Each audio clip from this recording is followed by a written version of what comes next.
Elijah Moore never thought he'd have to fight for something as simple as charging his car. He had spent years working in the auto industry, first as a mechanic, then as a consultant specializing in high-performance engines, before realizing the inevitable truth the future belonged to electric vehicles. He wasn't some blind idealist or a corporate shill trying to sell a trend. He had spent enough time under the hood to understand the evolution of technology. Gasoline engines had their time, but things changed, and clinging to the past never did anyone any good. That's why, when he finally left the repair shops behind and opened his own small electric vehicle service center, he didn't hesitate to install a state-of-the-art charging station in his driveway. It wasn't just for himself. He worked late hours. Clients sometimes needed a quick charge before heading home, and in a neighborhood that still prided itself on its classic American muscle car culture, he figured he could introduce people to the benefits of EVs one charge at a time. But Elijah had underestimated just how much some people hated change. His next-door neighbor, Ron Stevens, had lived on the street for over 20 years and had become something of a self-proclaimed enforcer of what he believed the neighborhood should be. He had once owned a small auto repair shop himself, back in the early 2000s, but as technology evolved, business dried up, and by the time electric cars started gaining serious traction, he had already lost most of his customers. His shop had shut down for good, and though he blamed corporate greed and unfair regulations, everyone knew the truth. He refused to adapt. Elijah had never had any direct issues with Ron before, but he had seen the way the man looked at him when he pulled into his driveway in his electric truck, shaking his head in disgust, as if Elijah had betrayed some sacred brotherhood of mechanics. He heard the comments Ron made to others at the local diner or while drinking with the old-timers on his porch. Another sucker who fell for the scam, he had muttered once, loud enough for Elijah to hear. "These damn things are just oversized golf carts with overpriced batteries." At first, Elijah ignored it. He had dealt with people like Ron before, stubborn men who thought that progress was a personal insult rather than an inevitable part of life. He knew there was no convincing someone like that with facts, logic, or statistics, so he let it slide. But then came the night when everything changed. It was a cool Friday evening, and Elijah had just gotten home from work. He parked his truck in the driveway, plugged it into the charging station, and went inside to unwind. The quiet hum of the charging process was barely noticeable, blending into the suburban silence. He made himself a coffee, sat down to catch up on some emails, and within half an hour he had almost forgotten about the long workweek. That was until he heard something outside, something sharp and deliberate, like the snap of a thick cable.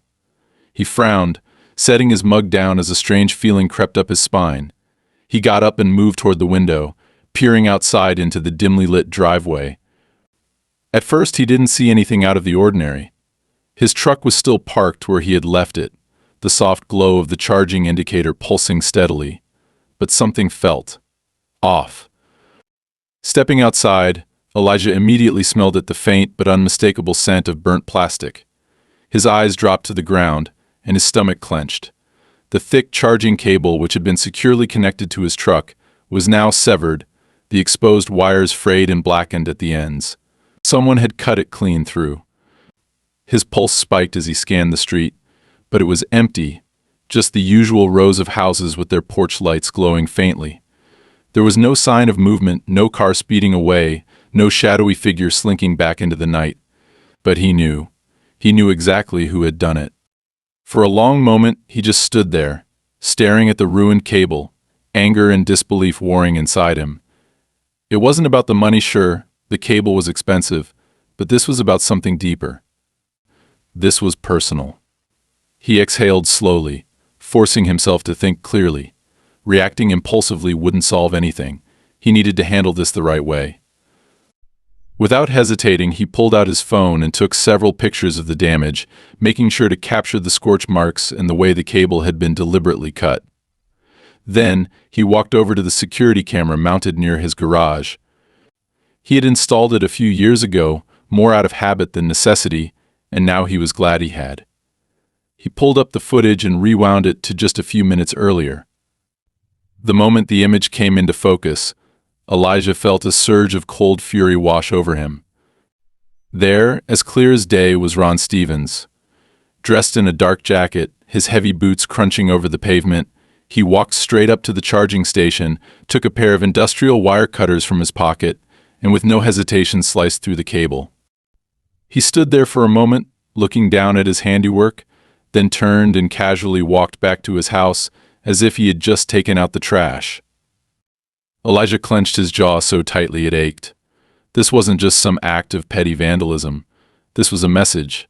Ron had wanted him to see it, wanted him to know exactly who was responsible, but not in a way that could immediately incriminate him. The bastard hadn't even bothered to wear a mask. For a brief second, Elijah considered storming over to his house, pounding on the door, and demanding an explanation, but he forced himself to stop. That was exactly what Ron wanted for him to react emotionally, to turn this into a shouting match that would make him look just as irrational. No, if Ron thought he could intimidate him into backing down, he was about to learn how wrong he was. Elijah turned on his heel, walked back inside, and locked the door behind him. This wasn't over. Not by a long shot, but he wasn't going to play by Ron's rules. If Ron wanted to start a fight, then Elijah would make damn sure he finished it. And he wasn't going to let some bitter old man's fear of the future dictate how he lived his life. Elijah barely slept that night. Every time he closed his eyes, he saw the image of Ron on his security footage, the way he had walked up to the charger so casually, so deliberately, as if he truly believed he had the right to decide what technology belonged in this neighborhood. It wasn't just anger that kept Elijah awake, it was something colder, something deeper, a feeling that this wasn't just about one severed cable, it was about control. It was about people like Ron, who thought they could dictate the world around them, who thought they could force others to live in the past simply because they refused to accept the future. By the time the sun rose, Elijah had already made up his mind. He wasn't going to let this slide. Ignoring Ron's actions wouldn't make them stop, it would only embolden him.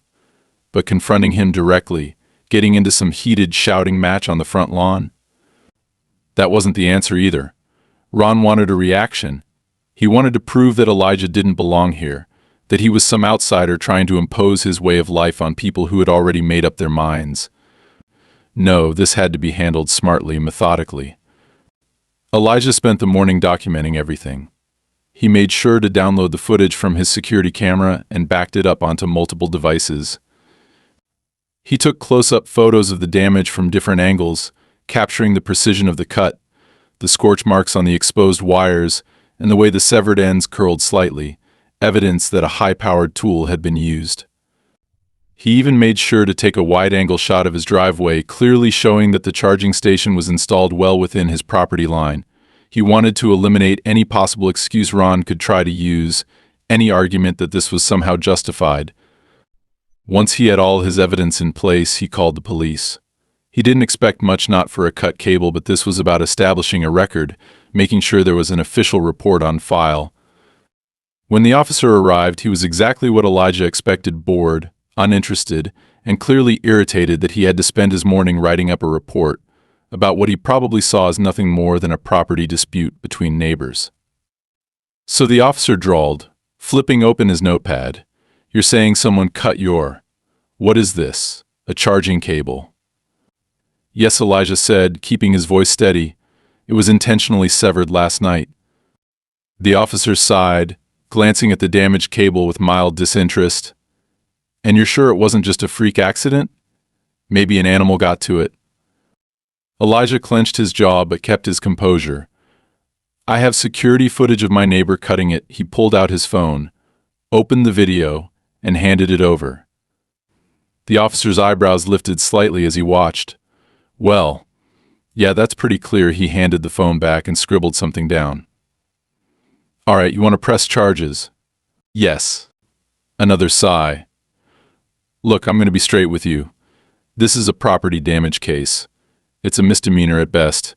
Maybe he gets a fine, maybe he doesn't. These things usually don't go anywhere." Elijah expected that. "I still want the report filed." "All right." The officer jotted down a few more notes, took a few perfunctory photos, and then shut his notebook. "We'll send someone by to talk to him, let him know he's on record. You might want to think about moving that thing somewhere less visible." Elijah resisted the urge to laugh. "You mean somewhere my neighbor can't see it?" The officer shrugged, just saying, "Sometimes it's easier not to poke the bear." Elijah held back a sharp response. He knew what the officer was really saying. People like Ron didn't change, they didn't back down, and the law wouldn't do much until something escalated beyond simple vandalism. Later that afternoon, Elijah watched from his window as another officer knocked on Ron's door.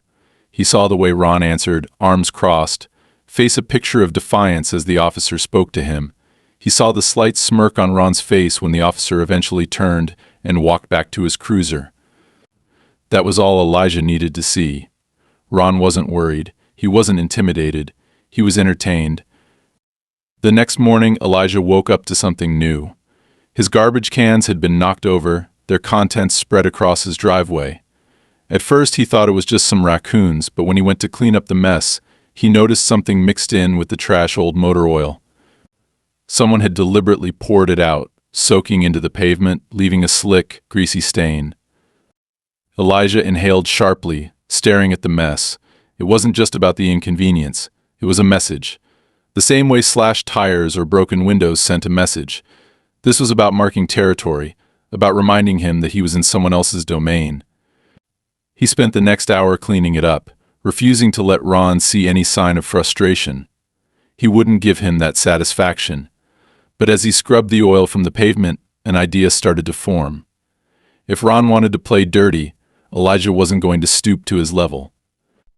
But that didn't mean he couldn't turn the situation to his advantage. That afternoon, Elijah made a phone call. It wasn't to the police this time, it was to a lawyer. A former client of his, someone who had once needed help with a custom EV conversion and happened to specialize in property law. He explained the situation, every detail, every instance of damage, every passive-aggressive comment Ron had made over the years. The lawyer listened, then asked one question. "Does he have anything on his property that's technically illegal?" Elijah thought for a moment. Then his lips curled slightly. "Yeah, he does." Ron had built an extra garage a few years back, an oversized structure that stretched dangerously close to the property line. There had been rumors that he never got the proper permits for it. "Good," the lawyer said. "Let's start there." Elijah wasn't interested in revenge. He wasn't looking for a way to destroy his neighbor's life, but he also wasn't going to sit back and let someone systematically destroy his property while the law shrugged and told him to not poke the bear. If the system wasn't going to help him, he would use the system against Ron in the only way people like him understood, hitting him where it hurt. 2 days later, an inspector arrived at Ron's house. Elijah didn't stand outside to watch, didn't make a show of it. He simply waited. He knew how this game worked. The wheels of bureaucracy moved slow, but once they started, they didn't stop. That evening, for the first time in a long time, Ron didn't sit on his porch. He didn't glare at Elijah's house. He didn't say a word. Elijah stepped outside, plugged his new cable into his charging station, and let the quiet settle around him. This wasn't over. But now, at least, Ron knew something he hadn't before. Elijah wasn't going anywhere. And he wasn't afraid. Elijah knew better than to assume that one visit from an inspector would put an end to Ron's antics. People like him didn't just let things go. They stewed. They plotted. They let resentment fester until it spilled over into something worse, something they could justify to themselves as making things even. So he wasn't surprised when, over the next few days, Ron didn't confront him, didn't even acknowledge him, but instead started working on his truck at all hours of the night. The sound of an old V8 revving at 2 in the morning wasn't just a mechanical test, it was an announcement. A way of making sure Elijah knew that this wasn't over. The first real retaliation came 3 days later. Elijah had spent the morning handling a shipment of new parts for the shop, reviewing inventory, making sure everything was in order, when he got a call from one of his clients. A regular customer, someone who had been bringing their car in for months, said they'd been warned against doing business with him. Elijah had laughed at first, thinking it was some kind of joke, but the customer had sounded uneasy, like they weren't sure if they should even be making the call. "What do you mean?" warned Elijah asked, gripping the phone a little tighter. "Some guy at the gas station, older guy. He told me you weren't trustworthy, that you'd been caught messing with people's cars, said I should find another mechanic before I regret it. Elijah didn't need to ask who it was. He could hear Ron's voice in his head, his smug satisfaction at the idea that he could hit Elijah where it hurt, not through direct confrontation, but through slow, calculated damage. He kept his voice calm. And you believed him? No, the client said quickly, almost embarrassed. But man, you should know he's saying this to people. I overheard him talking to a couple of other guys too. Thought you should be aware. Elijah thanked him and hung up, jaw tightening. This was exactly what he had expected. Ron wasn't stupid. He wouldn't do something that could land him in real legal trouble, not yet. Instead, he would do what people like him always did: spread poison, turn people against Elijah without ever giving him something solid to fight back against. That evening, Elijah drove by the gas station on his way home, not because he planned on confronting Ron, but because he needed to see it for himself. Sure enough, there he was, leaning against his old truck, talking to a couple of guys who looked about his age, their faces lit up with amused grins. Elijah didn't stop. He didn't give Ron the satisfaction of acknowledging it. But the next morning, when another client called with almost the exact same story, he realized this wasn't just idle gossip. Ron was trying to ruin his business. Elijah had spent years building his reputation. His shop wasn't some fly-by-night operation, it was a place people trusted, a place where customers felt confident that they weren't being overcharged, where they knew their cars were in good hands. And now, because one bitter old man couldn't stand the sight of an EV charger in his neighborhood, he was trying to burn it all down. Fine. Two could play that game. Elijah didn't fight back with words. He didn't waste time trying to correct rumors, because people who wanted to believe them would do so no matter what he said. Instead, he focused on something Ron had never considered expanding. If Ron wanted to turn people against him, Elijah would make sure there were more people who supported him than ever before. He reached out to local businesses, offered discounted maintenance for fleet vehicles, partnered with a rideshare company that was pushing for more EV adoption in the city. Within a week, he had secured 3 new contracts, enough to offset any damage Ron's little whisper campaign could cause. But then the second attack came, and this time it wasn't just words. It happened overnight. Elijah had locked up the shop around 10, done his usual check of the security cameras before heading home, and gone to bed thinking that maybe, just maybe, Ron would realize his games weren't working. But when he pulled into the lot the next morning, his stomach sank. The first thing he noticed was the smell of burnt rubber and gasoline, thick in the air, even from inside his truck. Then he saw the scorch marks on the pavement, the twisted remains of what had once been a row of tires stacked neatly by the shop's back entrance. Someone had doused them in fuel and set them alight, leaving a long blackened scar across the concrete. It hadn't spread to the building. Whoever had done it had made sure of that, but it was close enough to send a message. Elijah didn't call the police right away. He knew the drill. This wasn't just random vandalism. It was intimidation. It was Ron trying to escalate things just enough to make Elijah sweat, to make him think twice before pushing back again. He walked the perimeter of the shop, checking for any other signs of damage. That's when he found the nails. They had been scattered carefully across the driveway, positioned exactly where his truck's tires would pass.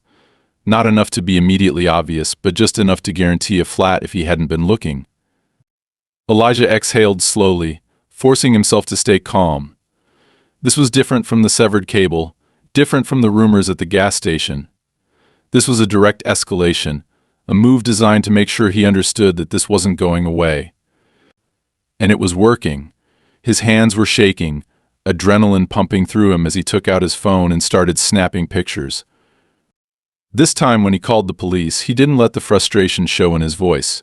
He kept it level, professional, made it clear that this wasn't just some minor dispute between neighbors.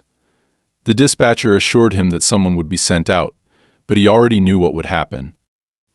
They'd take a report, maybe ask a few questions, but without an eyewitness, without direct proof, they'd do nothing. And he was right. When the officer arrived, he was polite but uninterested. He looked at the burnt tires, the scattered nails, and then shrugged. Could have been kids, he said. You got any cameras back here? Elijah clenched his jaw, not at the rear entrance. But you and I both know who did this. The officer sighed. Look, I get it. But unless you've got footage of someone actually lighting the fire or dropping the nails, there's not a lot we can do. You want to put in a report, we'll take one, but I wouldn't hold my breath for anything more than that. Elijah stared at him for a long moment, then nodded. Yeah, write the report.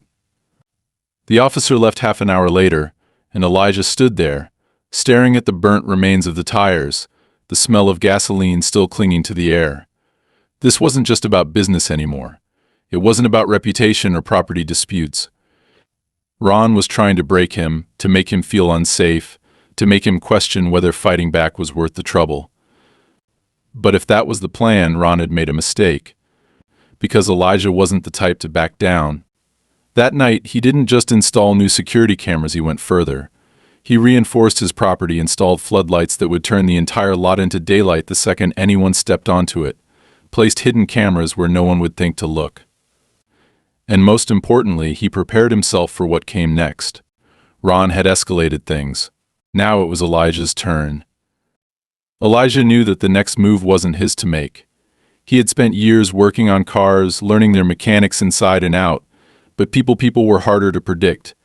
Engines followed laws of physics, cause and effect, action and reaction, but men like Ron, they acted on something deeper, something irrational.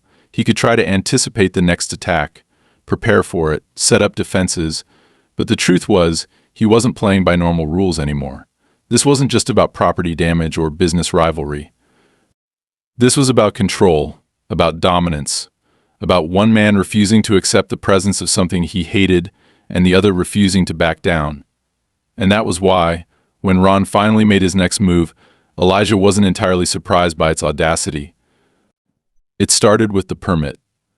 The letter arrived in the mail on a Tuesday afternoon, sandwiched between invoices and promotional flyers, looking official enough that he almost mistook it for something routine. The city emblem was printed neatly in the corner, the return address from the local zoning office. But the moment he read the first few lines, his stomach twisted with something cold and sharp.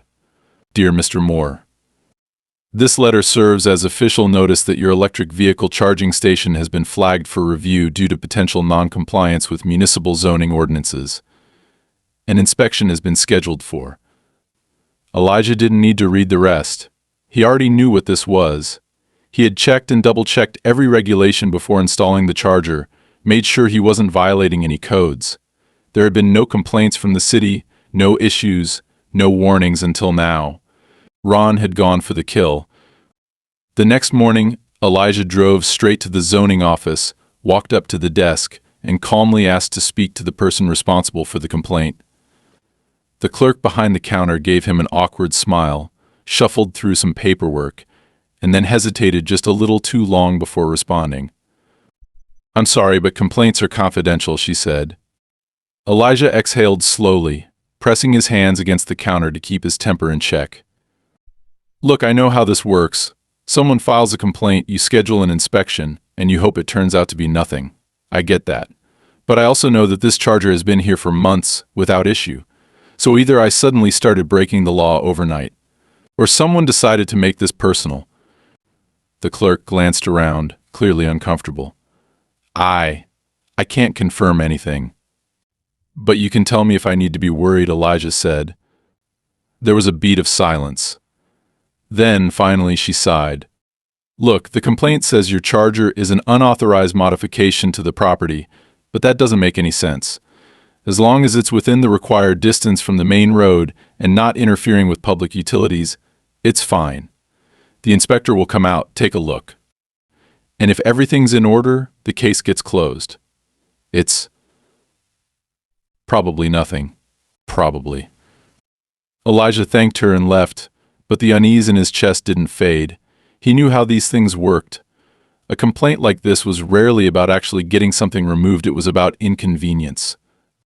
It was about making him jump through hoops, about wasting his time, about forcing him to defend himself over and over again until he either gave up or made a mistake. And Ron, despite all his bluster, was smart enough to understand that a war of attrition could be just as effective as brute force. So Elijah didn't wait for the inspection. That evening, he gathered every document he had: permits, installation records, emails with city officials, and made copies. He compiled a report detailing the vandalism, the police reports, the ongoing harassment. And then, before going to bed, he sent it all to his lawyer. By the time the inspector arrived 2 days later, Elijah was ready. The man stepped out of his truck, clipboard in hand, and Elijah didn't waste a second before handing him the neatly organized stack of paperwork. The inspector, to his credit, didn't seem particularly invested in the situation one way or another. He walked around, took some notes, checked a few measurements, and then, after what felt like an eternity, gave Elijah a small nod. "Everything looks fine," he said. "You'll get an official notice in the mail, but I don't see any violations here." Elijah thanked him, watching as he climbed back into his truck and drove off. He should have felt relief. Instead, all he felt was exhaustion. But Ron wasn't done yet. That night, Elijah woke up to the sound of his security alarm blaring. He was out of bed in seconds, heart pounding, reaching for his phone as he moved toward the front of the house. The cameras had been triggered, motion detected in the driveway. He pulled up the live feed, expecting to see Ron, expecting to see something direct, something physical. But the screen showed nothing. Just his truck, the Charger, the empty street beyond. The alarm continued to wail, a sharp, grating noise that sent adrenaline flooding through his veins, but no one was there. Then, just as he was about to step outside, he noticed something on the screen. The truck's charging indicator had been off before. Now it was flickering, erratic, unstable. Elijah's stomach dropped. He moved quickly, unlocking the door and stepping outside. The air was cool, thick with the distant smell of rain, and the street was deathly silent, except for the faint hum of electricity. He walked to the Charger, heart hammering, and that's when he saw it.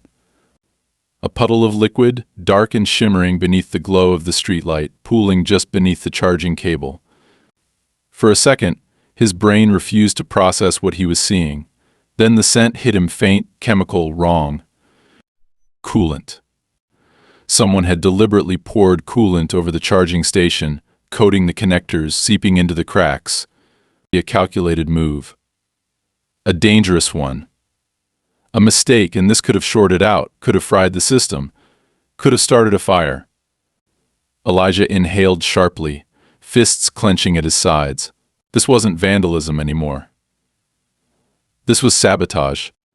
And for the first time since this started, he felt something shift inside him, not just anger, not just frustration, but something colder, sharper. He had been playing defense for too long. It was time to start fighting back. Elijah stood in his driveway, staring at the shimmering pool of coolant beneath his charging station, the sickly sweet chemical smell thick in the air, and he knew this had crossed a line. Everything up until now had been provocation, intimidation, a game of pressure and endurance.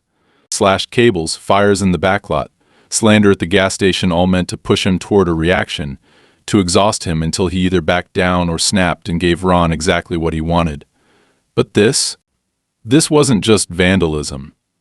This was an attack meant to cause real damage, maybe even harm.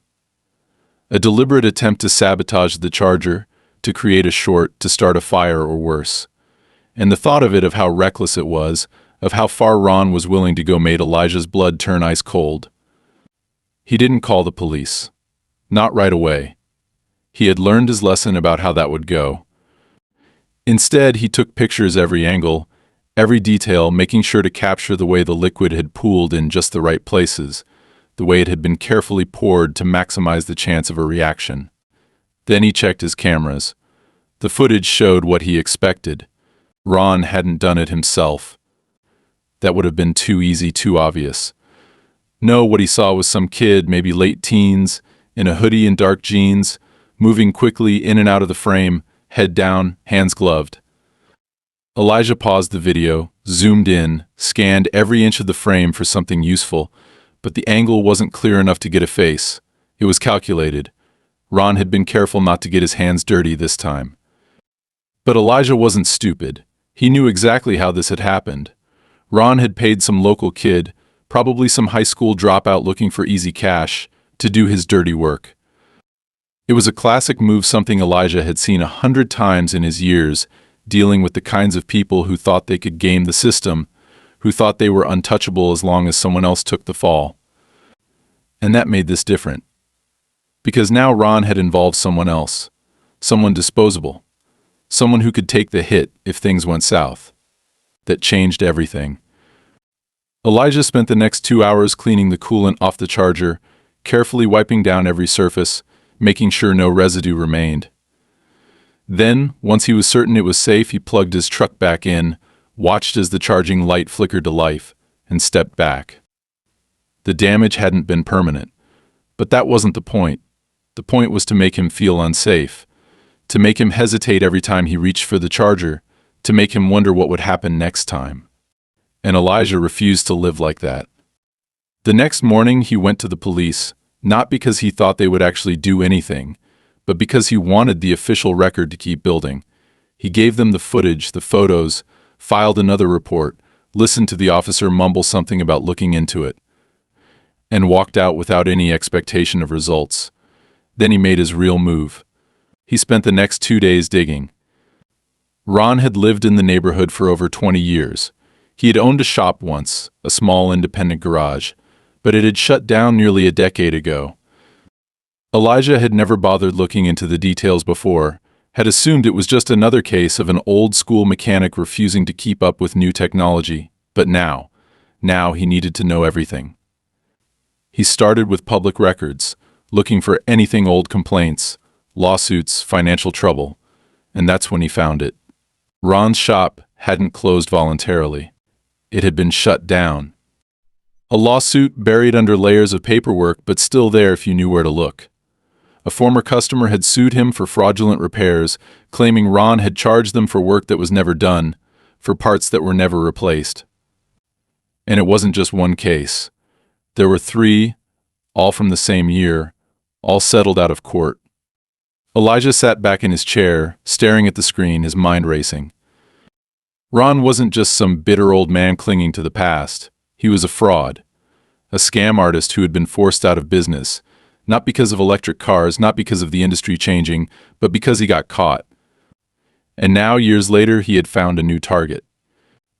Elijah didn't go to Ron's house. He didn't start a fight, didn't even acknowledge what he had found.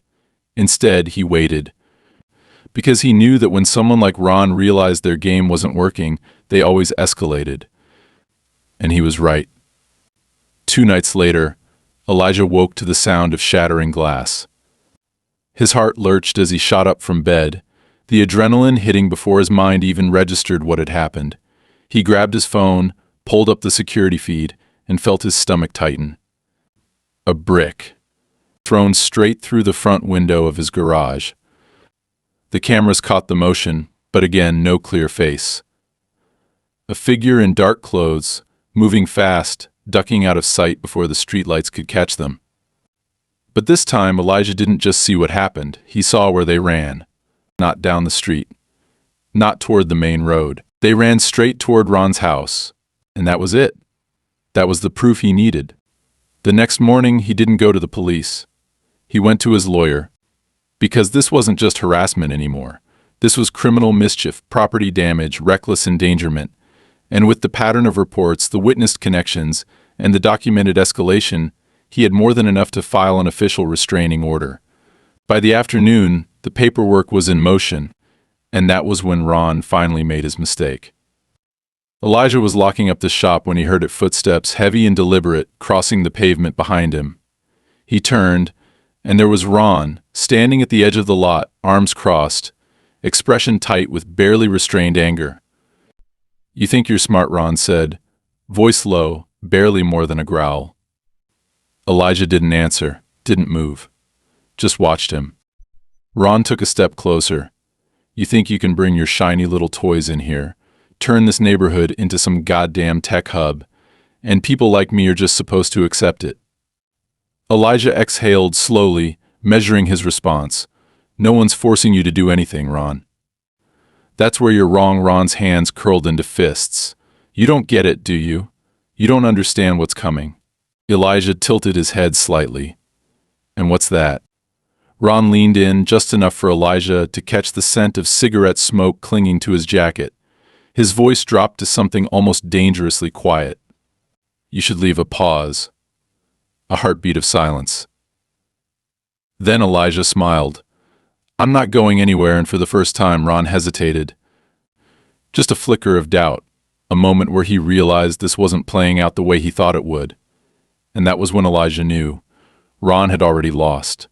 Ron had made his threat, but it didn't land the way he had wanted it to. Elijah could see it in the way the man hesitated, in the way his fingers twitched slightly at his sides, as if waiting for a reaction that never came.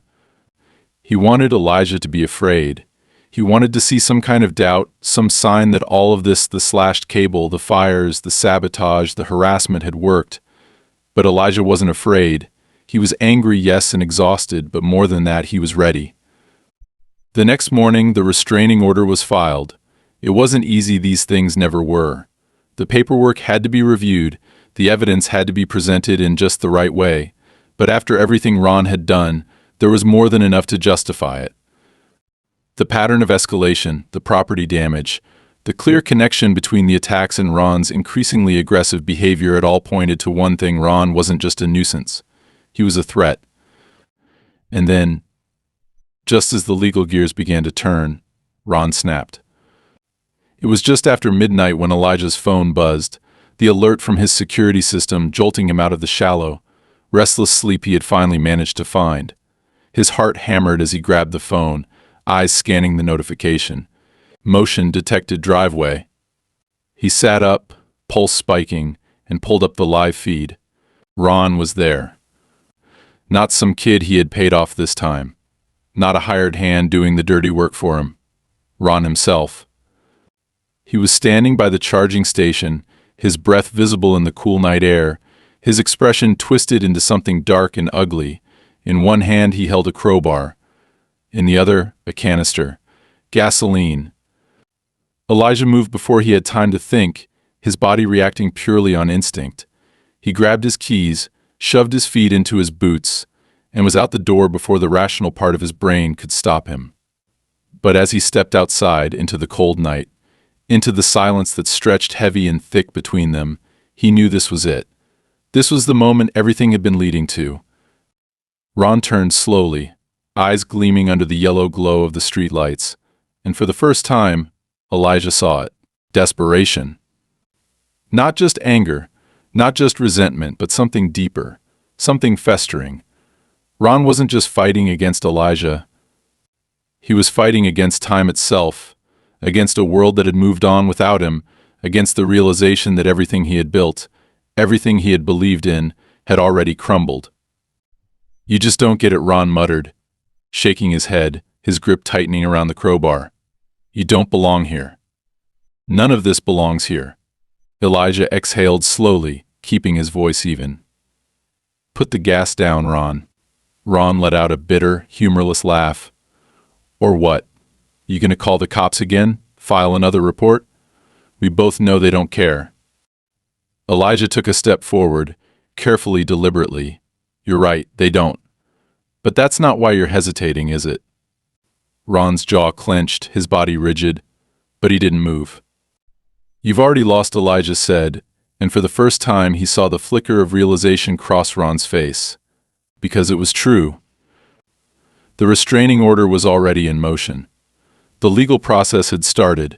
The neighborhood knew what he had been doing, and no matter how many people had once stood by him, no matter how many had nodded along with his rants about real cars and the good old days, they weren't going to stand behind him now.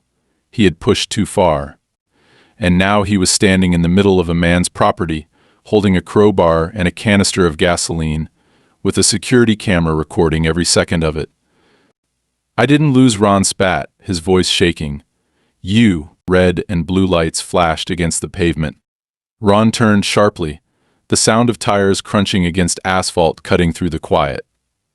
A patrol car slowed to a stop at the curb, and Elijah let out a breath he hadn't realized he was holding. It was over. Kaweth.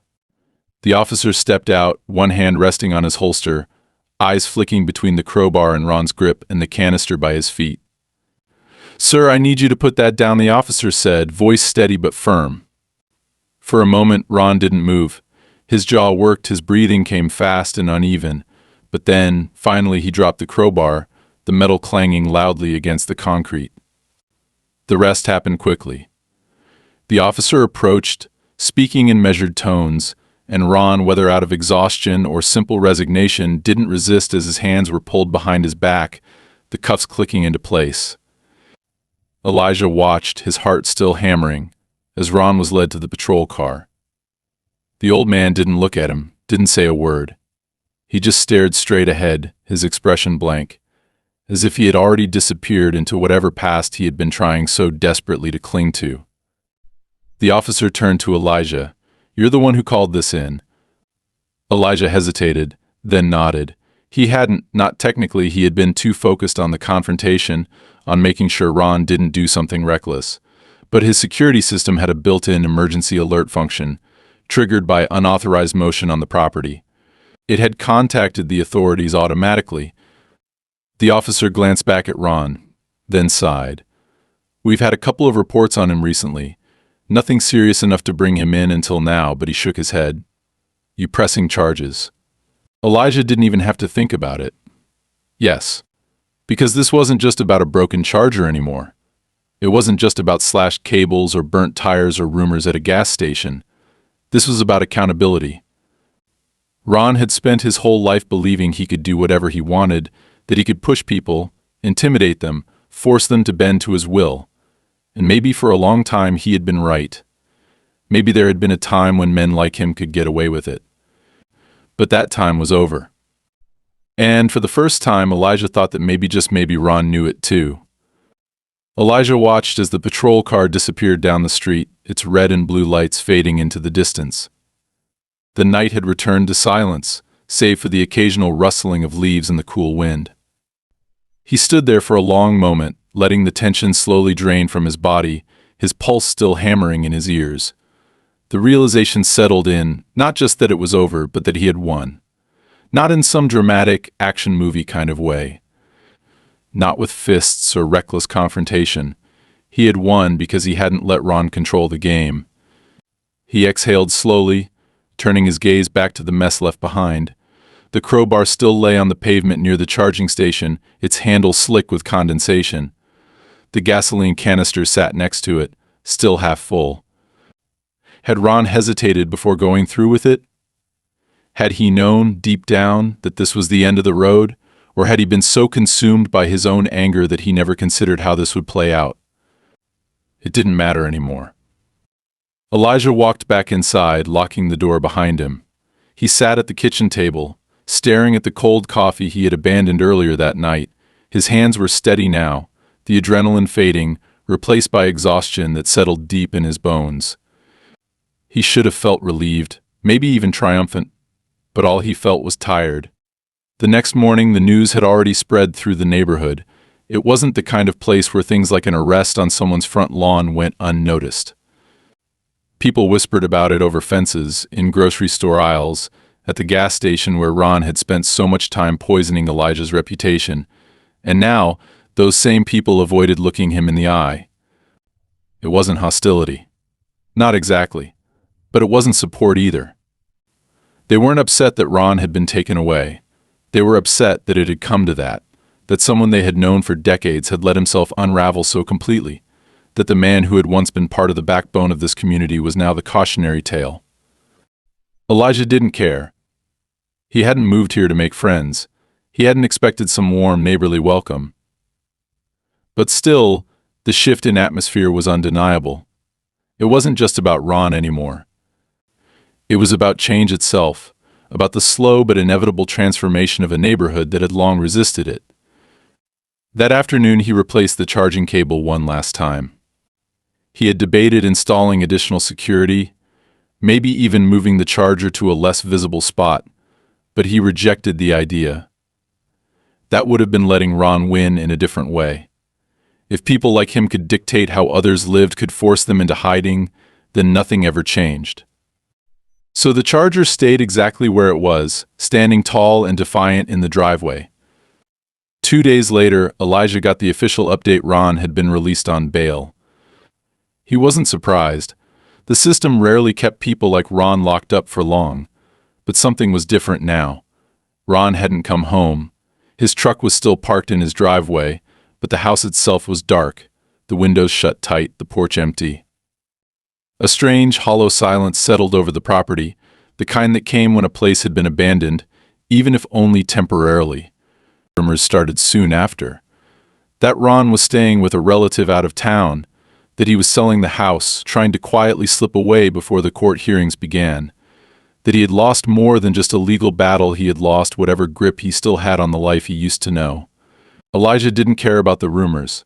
He only cared about what happened next. A week passed. Then two. The tension in the neighborhood didn't fade completely, but something shifted. One morning, Elijah woke up and saw something he never expected: another electric car, parked just down the street. It wasn't flashy. Just a small, practical sedan, plugged into an extension cord running from a garage. It was a start. And then, 2 days later, another. It wasn't some grand transformation. It wasn't as if the entire neighborhood suddenly embraced the future overnight, but the fear had cracked. The resistance wasn't as strong. People were watching, waiting, realizing that maybe, just maybe, the world wasn't ending because someone installed a charging station in their driveway. One evening, Elijah was locking up the shop when a familiar face appeared, one of the men who used to sit with Ron at the gas station, drinking coffee, talking about the good old days. The guy hesitated, shifting uncomfortably, before finally speaking. "You still do regular tune-ups?"